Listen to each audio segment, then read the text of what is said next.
Queria, claro, que você falasse sobre a vitória, né, que talvez tenha sido mais suada do que o esperado, e o porquê daquela intensidade, né, daquela vibração contra o São Paulo, aquele domínio do jogo que teve na quarta-feira, e a gente não viu tudo isso no jogo de hoje. Faltou o quê para que se repetisse, talvez, aquela atuação?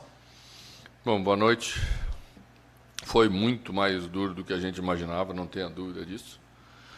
E eu diria que, exatamente pela intensidade do clássico, por tudo aquilo que aconteceu, a preparação de você levar para um clássico uma situação de comportamento forte, de atitude forte, em poucas horas depois você não consegue repetir e sofre muito como sofremos principalmente no segundo tempo, que foi visível o desgaste físico da equipe, nós não conseguimos mais reter a bola, e isso tornou o jogo dramático aí até o final. Mas também temos que levar em consideração que nos últimos 7 dias fizemos 9 pontos, que levamos aí mais um jogo de invencibilidade dentro de casa. Essas coisas todas vão, né, tornando, às vezes, o jogo mais difícil do que a gente gostaria que fosse. Mas esse também é o ônus de quem está nas primeiras posições. Se eu, como treinador, ao consultar meus jogadores, retiro 5, 6 jogadores para um jogo como esse e tivéssemos esse tipo de dificuldade, aí é porque o treinador poupou demais, porque o treinador mexeu demais no time e o time não conseguiu repetir.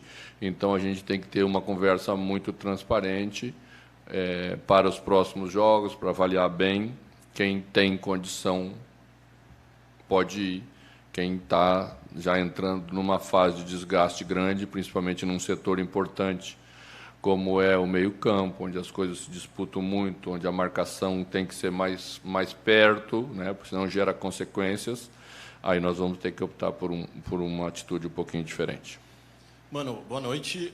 Eu quero que você avaliasse, claro, o nome do jogo, que foi o Everton, especialmente pelas defesas no segundo tempo, e defendeu o pênalti também. Ele mesmo disse que saiu, foi um sonho dele sair com o nome gritado e poder fazer a diferença, mas é claro que quando o goleiro faz a diferença é porque algumas coisas não funcionaram. E a volta do Mike também, que até onde teve perna, aparentemente foi bem.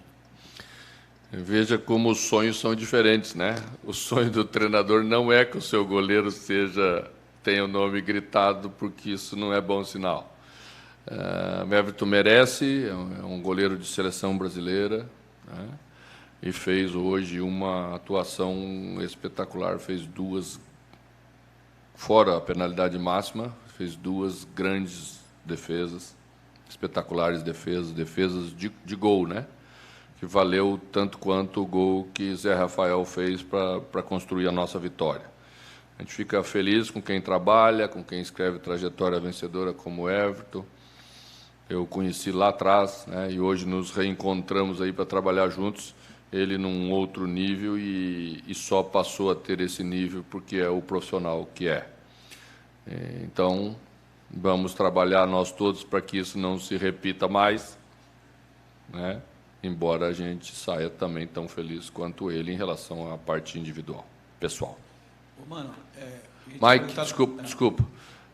Mike é o jogador da posição, né? No jogo passado, no meio do jogo, no meio do segundo tempo, optei por Jean, exatamente por Jean estar com um ritmo um pouco melhor, vinha jogando alguns jogos mais recentes, e entrar no meio de um jogo sempre é mais difícil.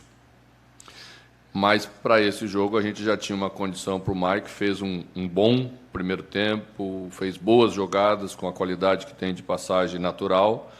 Então a gente também já fica feliz com o retorno dele. Nessa impossibilidade de contar com o Marcos Rocha, a gente tem de volta um jogador especialista na função, que acrescentou muito na nossa construção de jogada pelo lado direito na primeira parte, enquanto ele teve condição física.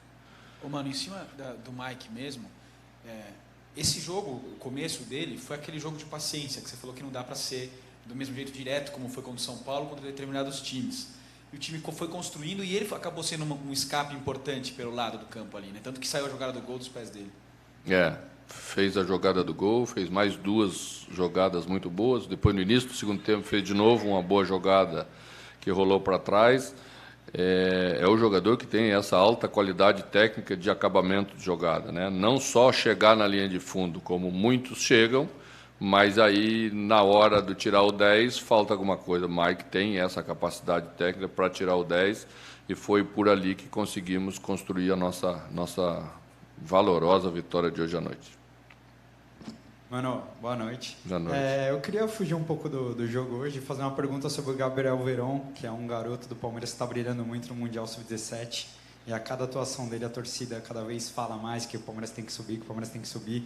Eu vi você na academia uns dias atrás assistindo um treino do Sub-17.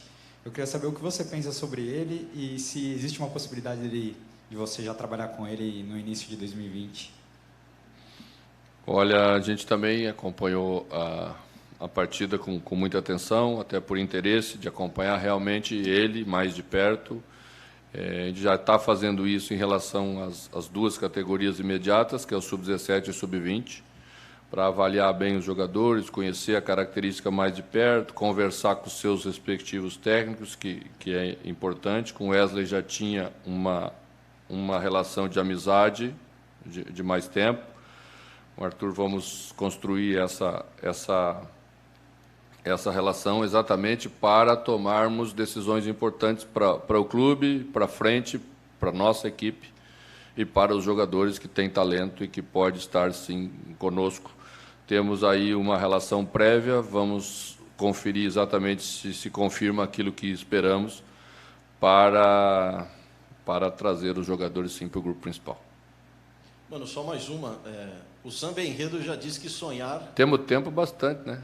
Bastante. Sonhar não custa nada, né? A diferença é que era de 8, caiu para 5 para o Flamengo. A gente diz que isso coloca uma pressão no adversário para o jogo de amanhã diante do Corinthians. Você acha que os jogadores, pela experiência que você tem, se você estivesse na posição do Jorge Jesus, você coloca essa pressão mesmo? Os jogadores procuram esquecer essa parte matemática? Porque o Palmeiras faz o dele e vê o que acontece no final. O líder já, para manter no topo, não sei se essa pressão de fato existe ou não. A gente não pode responder pelos outros, né?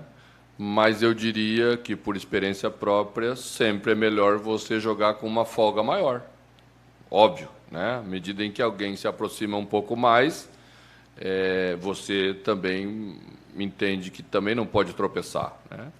Então nós precisamos quase gabaritar nossa prova, nós sabemos disso, né? Então nós temos que fazer o que estamos fazendo. Essa semana é uma semana em que a diferença diminuiu, teremos na semana que vem uma semana muito difícil, agora teremos 3 jogos fora do Allianz Parque. E 2 jogos fora de São Paulo, um dentro de São Paulo no Pacaembu. A gente sabe como isso é bem difícil, mas vamos nos preparar muito para isso, né? Eu sei que no início do ano eu li algumas referências diferentes para o verde, mas eu continuo achando que verde é a cor da esperança. Boa noite.